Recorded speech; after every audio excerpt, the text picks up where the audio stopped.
Olá, nação Abeira, tudo bem com vocês?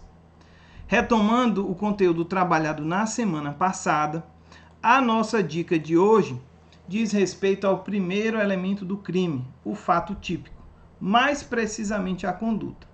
Vamos lá? Acompanha comigo aí na tela. Meus caros, no vídeo anterior, nós vimos que o crime, segundo a teoria tripartida, ele é composto pelos seguintes elementos: fato típico, ilicitude ou antijuridicidade e culpabilidade. Vimos ainda que o fato típico, por sua vez, possui os seguintes componentes: conduta, resultado, nexo causal e tipicidade. Hoje nós vamos dar uma olhada na conduta. Meus queridos, quando nós falamos em conduta, estamos falando de uma conduta humana penalmente relevante, consistente em uma ação, que é uma conduta positiva, um agir, um fazer, ou uma omissão, uma conduta negativa, uma abstenção, um deixar de agir, deixar de fazer, dolosa ou culposa. Reparem que o dolo e a culpa estão inseridos aqui no conceito de conduta, já que estamos seguindo a teoria finalista da ação, ou teoria finalista da conduta.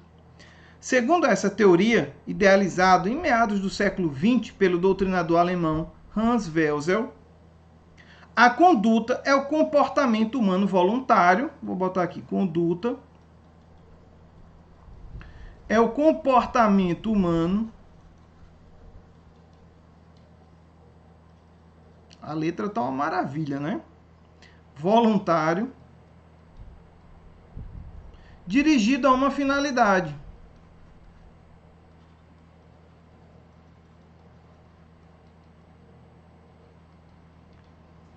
Ou seja, quando o Welzel ele se debruçou sobre o finalismo, ele alocou o dolo e a culpa, que antes eram elementos da culpabilidade, ele alocou no fato típico.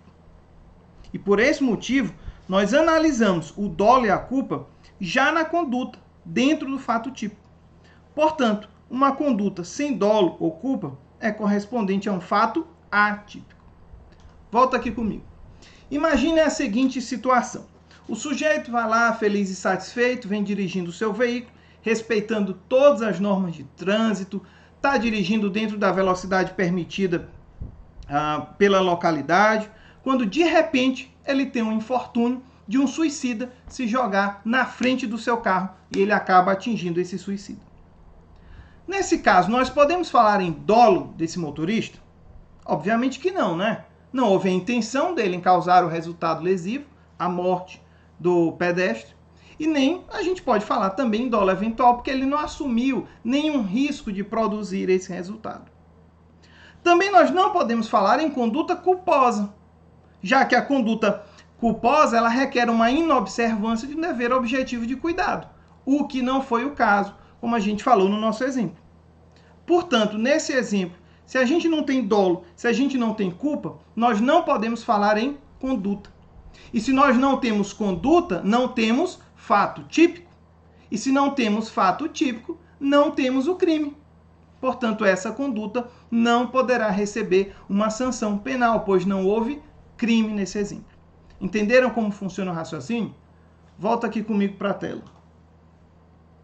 Voltando àquele conceito de conduta, né, que nós vimos, conduta humana penalmente relevante, mediante ação, omissão, dolosa ou culposa. Vamos dar um destaque agora à parte da conduta humana. Só pratica conduta o ser humano, correto? Em tese, sim. Mas nós temos uma exceção importante, que consiste justamente na responsabilidade penal da pessoa jurídica. Sim, a pessoa jurídica também pode praticar crime, especialmente crimes de natureza ambiental. Mas vamos discutir isso com mais calma lá para frente, tá bom? Antes de finalizarmos nossa dica de hoje, vamos discutir rapidinho algumas hipóteses que excluem a conduta, algumas causas excludentes da conduta. Ou seja, situações onde não existirá conduta, tornando o fato atípico, portanto. A primeira delas diz respeito aos chamados movimentos reflexos. Sabe aqueles reflexos malucos que nós temos?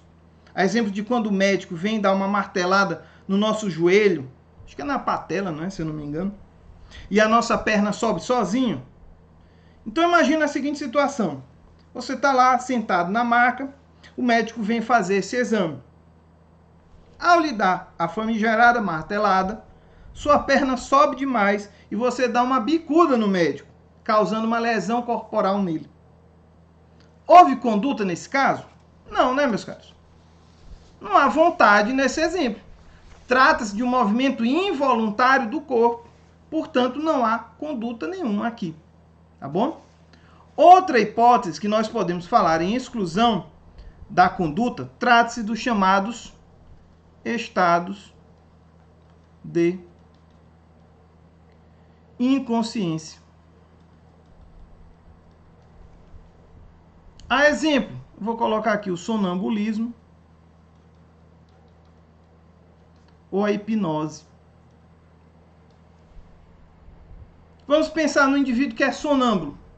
Certa noite, ele levanta e mata sua companheira, esganando-a. Se ficar comprovado que aquela sua ação se deu num estado de inconsciência, ou seja, ele estava num estado sonambúlico, não há que se falar em conduta, tá bom? Ainda temos a chamada coação física irresistível. Cadê? Até me perdi aqui. Deixa eu consertar isso aqui. Coação física irresistível. A chamada vis absoluta. Que nada mais é do que o emprego da força física na pessoa, de forma a superar qualquer responsabilidade de resistência. Você está numa festa, imagina só esse exemplo, você está numa festa, tomando sua coquinha gelada, quando de repente vem um maluco por trás e lhe dá um empurrão com toda a força, te jogando para frente. Nisso que você é jogado, você cai em cima de outra pessoa e causa lesão a essa pessoa, né? Imagine eu, e aí um cidadão leve como eu, que tem uma compleição física bem fininha, né? Imagina se eu sou jogado em cima de outra pessoa. Naturalmente vou causar uma lesão séria, né, nessa pessoa. Só que nesse caso, houve conduta da minha parte? Não.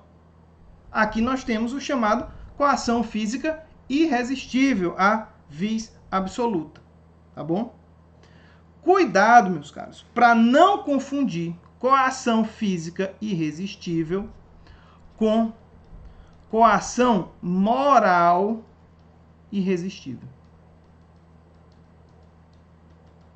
que é a chamada vis compulsiva. A coação moral irresistível, ela não exclui a conduta, ela vai excluir a culpabilidade, ok? É diferente da coação física irresistível. Normalmente, essa coação moral irresistível, ela ocorre naqueles casos onde se emprega grave ameaça contra a vítima para que ela pratique alguma conduta. A exemplo desses que a gente encontra nos livros de doutrina do direito penal, daquelas situações onde o gerente do banco, que tem a sua família feita de refém, é coagido a subtrair alguma importância da agência bancária. Tá certo? Então, meus caros, entenderam como funciona a conduta dentro do fato típico, primeiro elemento do crime? Pois então, chega por hoje, né? Tá bom, hoje é sábado. Não vamos extrapolar muito, não é isso? Gostaram do vídeo? Então vocês já sabem os trâmites. Curte, compartilha, comenta, se inscreve no canal para não perder nenhum conteúdo, tá bom? Semana que vem a gente tem mais. Valeu, pessoal. Um abraço. Até mais.